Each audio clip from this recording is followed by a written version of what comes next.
Hey everyone, welcome back to our podcast. Today we have a very special episode for you. We're diving into upper intermediate lessons, and I've invited my good friend John to join us. John, welcome. Thanks, Sarah. It's great to be here. Upper intermediate lessons are such a fascinating topic, and I'm excited to discuss them with you. Absolutely. Upper intermediate lessons are often where students start to see a real transformation in their language skills. They move beyond basic conversation and start to tackle more complex structures and ideas. Let's start with your experience, John. How did you find the transition to upper intermediate level? For me, the transition was both challenging and rewarding. I remember feeling like I was finally able to express myself more fully and engage in deeper conversations. But it also required a lot more effort to understand the nuances and subtleties of the language. That's a great point. At this level, learners often encounter more idiomatic expressions, advanced grammar structures, and a broader range of vocabulary. How did you handle the increased difficulty? It was a mix of strategies. Immersion was key. I tried to surround myself with the language as much as possible, listening to podcasts, watching TV shows, reading books. But I also made sure to practice speaking regularly with native speakers and fellow learners. Immersion is so important. It helps learners get used to the natural flow and rhythm of the language. Let's talk about some specific areas that upper intermediate lessons typically cover. For example, advanced grammar topics like conditionals and passive voice. How did you find learning these? Advanced grammar can be tricky, but I found it helpful to break things down and practice them in context. For conditionals, I would create hypothetical scenarios and try to use different types of conditionals to describe them. For the passive voice, I focused on understanding when and why it's used, and then practiced transforming active sentences into passive ones. That's a great approach. Contextual practice is crucial for mastering these concepts. Another important aspect is expanding vocabulary, especially with idiomatic expressions and phrasal verbs. They can be quite challenging, can't they? Absolutely. Idiomatic expressions and phrasal verbs often don't make sense if you try to translate them word for word. I found it helpful to learn them in chunks and use them in sentences. Flashcards and spaced repetition also helped a lot in retaining these expressions. Flashcards are a great tool. They can be particularly useful for mastering phrasal verbs, which often have multiple meanings. Speaking of which, do you have any favorite idiomatic expressions or phrasal verbs that you found particularly useful? One idiomatic expression I love is break the ice. It's such a handy phrase when meeting new people. As for phrasal verbs, look forward to is one of my favorites. It's so positive and useful in many different contexts. Those are great examples. Break the ice is perfect for social situations, and look forward to is indeed very versatile. Let's shift gears a bit and talk about listening and speaking skills at the upper intermediate level. How did you work on improving these? For listening, I made a habit of listening to a variety of accents and speeds. This really helped me get used to different speaking styles.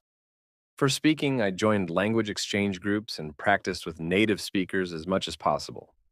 Recording myself and listening back also helped me identify areas for improvement. Listening to different accents is a great idea. It really helps in understanding the diversity of the language. Recording yourself is also a powerful technique. It can be a bit uncomfortable at first, but it's incredibly effective. How about reading and writing? What strategies worked for you in these areas? For reading, I started with materials that interested me, like articles, short stories, and novels. Annotating and summarizing what I read helped reinforce comprehension. For writing, I practiced different types of texts, from essays to emails to creative writing. Getting feedback from native speakers was invaluable. That's excellent advice. Engaging with content that interests you makes the learning process much more enjoyable. Writing in different styles is also crucial since it exposes you to a wider range of vocabulary and structures. Now, let's talk about cultural aspects. How important do you think cultural understanding is at this level? Cultural understanding is essential. Language and culture are deeply intertwined. At the upper intermediate level, understanding cultural references, humor, and social norms can significantly enhance communication. It also makes learning the language more meaningful and enjoyable. I couldn't agree more. Language is so much more than just words and grammar. It's about understanding the context in which it's used. Do you have any memorable experiences related to cultural understanding during your learning journey? Definitely. I remember attending a traditional festival while I was studying abroad. Experiencing the culture firsthand, interacting with locals, and participating in the festivities gave me a deeper appreciation of the language and its cultural nuances. It was a real eye-opener. That sounds amazing! Immersing yourself in cultural experiences like that can really deepen your understanding and connection to the language. Before we wrap up, do you have any final tips or advice for learners who are transitioning to the upper intermediate level? My biggest piece of advice is to stay curious and keep challenging yourself. Don't be afraid to make mistakes. They're an essential part of the learning process. Surround yourself with the language as much as possible and find ways to make learning enjoyable. And most importantly, be patient with yourself. Progress might be slow, but every step forward counts. Wonderful advice, John. Thank you so much for sharing your insights and experiences with us today. It's been a pleasure having you on the podcast. Thank you, Sarah. It's been great chatting with you. I hope our discussion helps and inspires fellow learners out there. Episode 2. Upper Intermediate Conversations. Catching up on life and learning. Hey, everyone! Welcome back to another episode of Upper Intermediate Conversations. I'm Alex, and with me is my good friend Taylor. Hey, folks! It's great to be here. I'm Taylor, and today we're diving into another engaging conversation. So, Alex, what's on the agenda for today's chat? Well, Taylor, I was thinking we could catch up on life and also delve into some interesting topics we've been learning about lately. You know, those upper intermediate lessons we've both been exploring. That sounds perfect. Life updates and learning. Can't think of a better combo. So, let's start with life. How have you been? Any big news? Life's been pretty good, actually. I just got back from a hiking trip in the mountains. It was so refreshing to disconnect from everything and just be in nature. That sounds amazing. Which mountains did you go to? I went to the Rockies. It was my first time there, and the scenery was just breathtaking. We camped out under the stars, cooked our meals over a campfire, and hiked some really challenging trails. Wow, that must have been an adventure. Any memorable moments? Oh, plenty. One of the most memorable was when we reached the summit of this one peak just as the sun was setting. The whole sky turned this incredible shade of orange and pink. It felt like we were on top of the world. That's beautiful. I can almost picture it. Speaking of beautiful experiences, I recently started a new painting class. It's been a while since I picked up a brush, but it's been so therapeutic. That's wonderful. What kind of painting are you focusing on? We're exploring different styles, but right now we're working on Impressionism. It's fascinating to see how different brushstrokes and colors can convey such emotion and movement. Impressionism is such a captivating style. The way it captures light and atmosphere is just magical. Do you have any favorite artists from that movement? Definitely. I'm a big fan of Claude Monet. His Water Lilies series is just mesmerizing. The way he plays with light and reflection is incredible. Monet is fantastic. His work really makes you appreciate the beauty in everyday moments. Speaking of learning, I've been diving into some new lessons lately. Have you been studying anything interesting? Actually, yes. I've been really into psychology lately.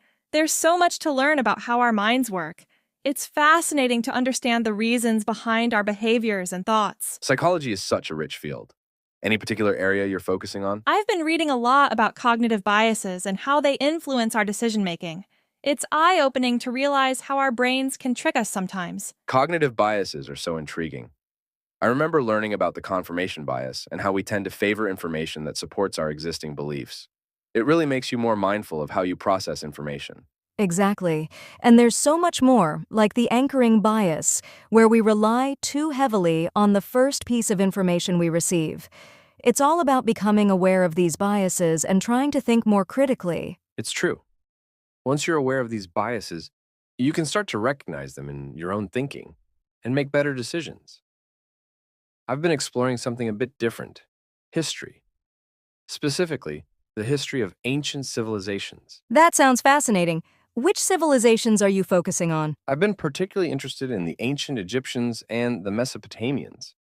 Their contributions to human knowledge and culture are just astounding. Ancient Egypt is so rich with history. Their architecture, art, and even their everyday life are endlessly fascinating. Did you come across any interesting facts? Oh, plenty. One thing that really stood out was their medical knowledge. They had advanced techniques for treating injuries and illnesses, and some of their practices are still in use today. That's incredible. It's amazing how advanced they were. And Mesopotamia, what a cradle of civilization. Their innovations in writing, law, and astronomy laid the foundation for so much of our modern world. Absolutely. The invention of the cuneiform script in Mesopotamia was such a monumental achievement. It's fascinating to see how the need to keep records for trade and agriculture led to the development of writing. It's a reminder of how interconnected our progress is. Each new discovery builds on the ones that came before it. Speaking of progress, I recently came across some interesting theories in linguistics. Have you heard about the Sapir-Whorf hypothesis? I have. It's the idea that the language we speak influences the way we think and perceive the world, right? Exactly. It's such a compelling concept. The structure and vocabulary of our language can shape our thoughts and experiences in subtle but profound ways. It's fascinating to think about. For example, how different cultures have various words for snow or love, and how that can influence their perception of those concepts. Yes, and it also makes you appreciate the richness of learning new languages. Each one offers a different lens through which to view the world. Have you been learning any new languages lately? I've been brushing up on my Spanish. It's such a beautiful and expressive language. Plus, it's incredibly useful given how widely it's spoken. Spanish is wonderful. I remember you were also interested in Japanese a while back. Are you still working on that? I am actually. Japanese is quite challenging, but it's so rewarding. The nuances in the language and the cultural context behind it are just fascinating. That's impressive. Balancing two languages is no small feat. Do you have any tips for staying motivated while learning? One thing that helps me is setting small, achievable goals. It keeps me from feeling overwhelmed. Also, immersing myself in the language through music, movies, and conversations makes it more enjoyable. Those are great tips. I find that making learning a part of your daily routine, even if it's just for a few minutes, can make a big difference. It's all about consistency. Absolutely, and celebrating small victories along the way helps keep the motivation up. Speaking of victories, have you achieved any personal milestones recently? Actually, yes. I completed my first half marathon last month. It was such a challenging but rewarding experience. That's fantastic, Taylor. Running a half marathon is no easy task. How did you prepare for it? I followed a training plan that gradually increased my mileage and incorporated strength training and flexibility exercises. It was tough, but sticking to the plan really paid off. It must have felt amazing crossing that finish line. What was the most challenging part of the training for you? The long runs on weekends were definitely the toughest. It required a lot of mental strength to push through, especially on days when the weather wasn't great. But the sense of accomplishment made it all worth it. I can imagine. Pushing through those challenges builds a lot of resilience. Have you set your sights on any new goals now that you've completed the half marathon?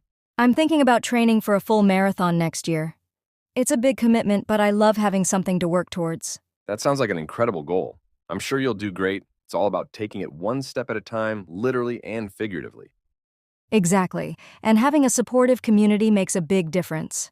Speaking of support, I've been part of a book club lately, and it's been such a great way to connect with others and share ideas. Book clubs are wonderful for that. What book are you currently reading? We're reading The Night Circus by Erin Morgenstern. It's such a magical and enchanting story. The imagery and characters are so vivid. I've heard great things about that book. It sounds like a perfect escape. Discussing it with others must add a whole new layer to the experience. It really does. Everyone brings their own perspectives and interpretations, which makes the discussion so rich. It's amazing how a single book can spark so many different thoughts and emotions. That's the beauty of reading. It connects us and opens our minds to new ideas. Speaking of connections, I've been thinking a lot about the importance of community lately, especially with everything happening in the world. Absolutely. Community is so important, especially in times of uncertainty. Having a support system, whether it's family, friends, or even colleagues, can make a huge difference. Definitely. It's about finding those connections that uplift and support you. Even small gestures of kindness and understanding can have a big impact. That's so true. It's a reminder that we all have the ability to make a positive difference in someone's life, no matter how small. Well said, Taylor. It's the little things that often matter the most. On that note, any final thoughts or words of wisdom for our listeners today? Just to keep learning and growing and to cherish the connections you have. Life is a journey, and every step along the way is an opportunity to learn and make a difference. Beautifully put. Thanks for sharing your insights, Taylor, and thank you to our listeners for joining us on this episode of Upper Intermediate Conversations. Until next time, keep exploring, learning, and connecting.